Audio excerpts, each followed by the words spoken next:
Hey guys, it's Karen and I'm here to talk about a doggy dupe, which I have never done before on my channel. I've done hauls of things that I've bought for Watson, and Watson is my Labradoodle puppy, by the way. I keep saying puppy. He is still a puppy until he's 18 months and he's 15 months at the moment, but he really is an adult. I think most people consider him an adult, but anyway, we have to use a special shampoo on him.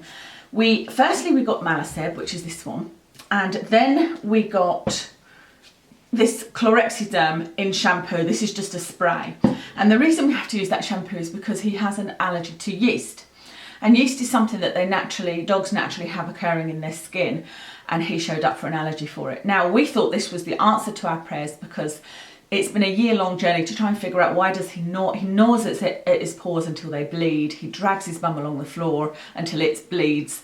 He rubs his face up against fences and stuff.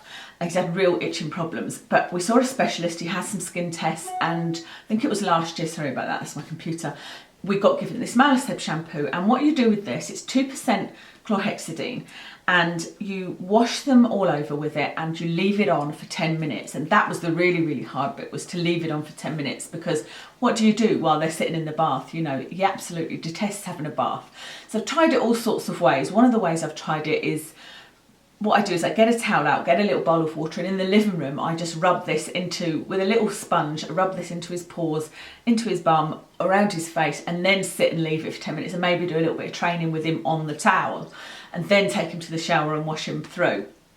But like I said, the 10 minutes is really hard. There is another one called Microbex, which is 3%. So this is 2%, Microbex is 3% chlorhexidine. And I think you still have to leave it for 10 minutes though, maybe. I haven't had Microbex, I've only had Malaseb, and then this other one I'm talking about. So then we went back to the specialist, because our skin tests on Watson were done so early. I think he was about 6 months. He said, we'll have to do the skin test again when he's over a year old, because you can sometimes get false positives. And so actually it worked out quite well for us, because doing 2 sets of tests and seeing the results and how they match up is really reassuring, you know, that you are getting the exact results. So we went back again and had a second lot of tests, and it showed he definitely has a yeast allergy, but the main allergy is dust mites, unfortunately. So that's a whole nother story. We're doing a whole another set of things for that, and I can do a video on that if anybody would like to see a video. I don't know how many doggy owners watch this and how many doggy owners that have problems will see this video, but if you'd like to see a video on how to cope with dust mites, then please do let me know. So when we went back for our second lot of tests, he recommended immunotherapy, which we're now on the 2nd injection of. And he gave us another shampoo, another antifungal shampoo, which is called Clorexyderm. Looks exactly like this, except that this is a spray. We got the spray and we got a shampoo. The shampoo is for washing once a week, once or twice a week, and then this can be used just on spot, so I can spray this onto his paws, which is great. This is 4% chlorhexidine. Now let me have a look at the ingredients. Chlorhexidine chlorhexidine digluconate. So there's nothing else in this. So if you think Malaseb is 2%, Microbex is 3%, this is 4%. So we were delighted, because he said the great thing about this shampoo, I'm saying this because I threw the bottle away. I've used the whole bottle of Clorexyderm and just thrown the bottle away.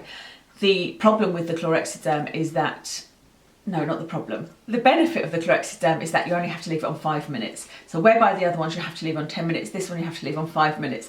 And that doesn't sound like much, but a 5-minute difference when you're trying to get a dog to sit still, especially when he doesn't like something, is perfect. So we took it home and used it and thought, you know what? It doesn't seem to be as effective as Malaseb. Something to know about Malaseb is that it has other ingredients in it. It also has miconazole nitrate, which is another antifungal. I don't have Microbex to compare with it. Anyway, the bad thing about it is it's very expensive. I think it's about £26 from the vet. You can sometimes order things online, but it always works out about the same for the first purchase, because like with Malaseb, this is say £30. This bottle of shampoo is £30, but you can get it on VioVet for £11. However, I had to get a prescription. You need a prescription on VioVet, and I had to get that and pay £17 for it. So my first bottle cost me the same amount. For those of you that don't know, I used to work in a hospital, and the vet specialist that we saw was explaining what Clorexyderm was and what Malaseb was, etc. And he kept on telling me that it's it's made of Clorexyderm, and I was like, you know what, that's used in Hibiscrub, and he did actually mention Hibiscrub at one point, and Hibiscrub is what's used in hospitals for the surgeons to scrub up before they do their operations. And I thought that I'd seen it in Boots, so I went and had a look, and I saw it in Boots, and I bought this bottle of Hibiscrub. Is chlorhexidine gluconate, which is what is in the shampoo, and this is 4%, so it's exactly the same percentage as the Clorexyderm. There's a lot of names being thrown around here, I know, but basically if you're using Malaseb or Microbex, this is a stronger version, and you can just buy it off the shelf in Boots for £5.50. There are a couple of, what are the differences, and there are a couple of things I need to tell you about this. The first thing that I need to tell you is this does have isopropyl alcohol in it, so that is up to you to decide whether or not you want to use that, because as you may know, there are things in the doggy world that we know we can't give to dogs. So chocolate, they're not supposed to have chocolate, it's poisonous to them. Alcohol, poisonous to them if they ingest it. There are other things like onions and garlic that some people think you shouldn't give them, but most people would agree you can give them a little bit of it. There are other things that there are controversy about, and that some people believe you can give it to them, other people believe you can't. Isopropyl alcohol is one of those things that is a bit controversial, but this Hibiscrub, although it's sold in Boots on the shelves for humans obviously, you will find this for sale in pet shops online, and it's also on Amazon by a pet supplier. So it is used, and from what I can tell from reviews of this, there are vets that prescribe this for use as an antifungal shampoo. Although the isopropyl alcohol is, obviously it's very slight and they're not going to ingest it, you would need to make sure if you're putting it around their muzzle, because that's what I was a bit apprehensive about, and I thought actually what I'll probably do is use Malaseb around his mouth, and I'll use this on his bum and paws, is you wouldn't want them to ingest any, but even if they ingested a slight amount, it's not enough to have any effect. But some people don't believe putting it on the skin. Putting it on the skin, it will dry it out if it was used on its own, but this has got some moisturising ingredients in. The whole point of Hibiscrub is that because it's used for surgeons that are really scrubbing their hands, that it has got moisturising ingredients in to make sure that you don't dry the skin out too much. And you can also use something like Humalac, which is a thing to use on fur coats where you are having to wash them for this very reason. So the isopropyl alcohol is something that you need to decide yourself, because that is also in other pet sprays, shampoos. If you have a look closely at the ingredients of everything that is for sale in, say, Pets at Home, some of it has isopropyl alcohol in it. So that's a thing for you to decide. But the second thing to let you know is, like I said, in Malaseb there is also that other ingredient. There's a couple of other things that are not antifungal, but miconazole nitrate is an antifungal, so it's a combination. The Clorexyderm, unfortunately, I don't have the shampoo and I can't find the ingredients online, so I don't know whether this is a combination. But interestingly, using this new shampoo, we have not found that it has been as useful as, or as good a solution as the Malaseb.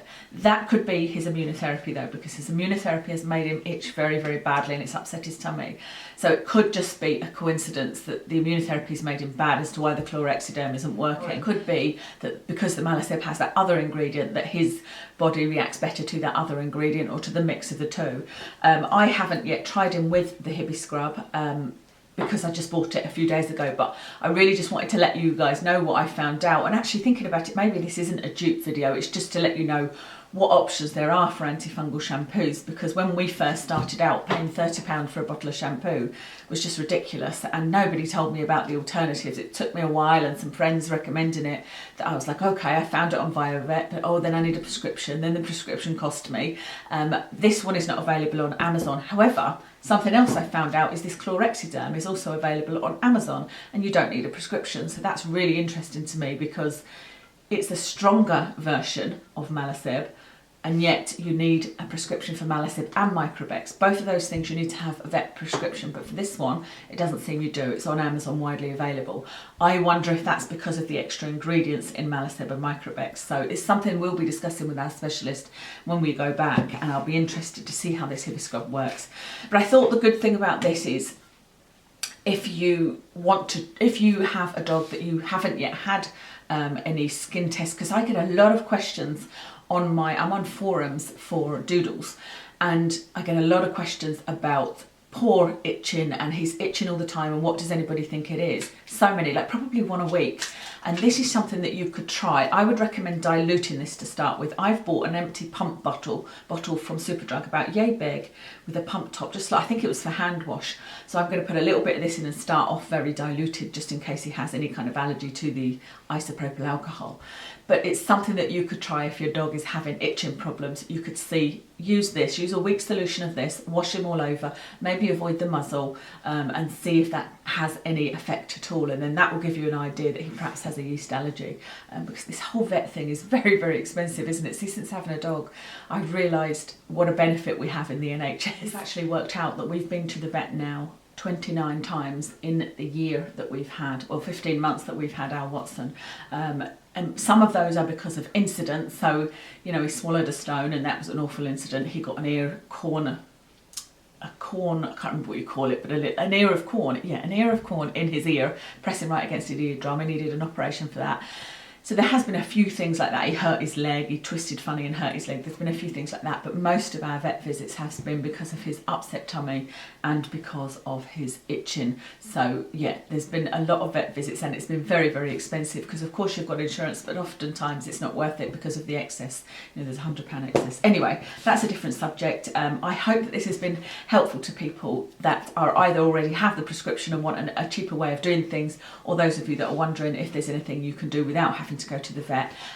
So let me have your feedback. Happy to know if you've, in fact, it's really helpful for everybody that is watching if anybody comments with any experience you've had with any of these. Do you use any of these products? Have you found them to be effective? I certainly know one of my viewers on my YouTube channel has a dog that she uses Microbex on, and I believe she finds that to be the cure, if you like to call it that. So that's really helpful. Thank you very much for watching, and I'll speak to you soon.